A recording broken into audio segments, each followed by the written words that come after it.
بغيتي دير USB بوتابل باش تفورماتي ولا تنصب ويندوز؟ ها أسهل طريقة باستعمال برنامج ريفيوس.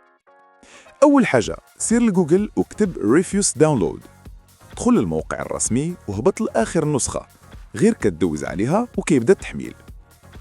من بعد صايب USB ديالك، ويفضل تكون 8 جيجا بايت ولا كتار، دخلها في الحاسوب وافتح برنامج ريفيوس. غادي يبان لك في الأول اسم ال USB، تكليكي تحت منها ومن بعد تكليكي على سيلكت واختار ملف الايسو ديال الويندوز اللي حملتيه.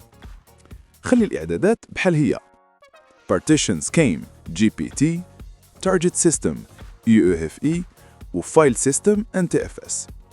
ودابا غير كتكليكي على ستارت وريفيوس كيهيئ لك اليو اس بي وكيخليها صالحه باش تقلع منها وتنصب الويندوز. وملي ساليتي يو اس بي ديالك ولات بوطابل وجاهزه تخدم بها. ما تنساوش دير لايك وتبارطاجي الفيديو باش يستافد الجميع، وشكرا على المتابعه.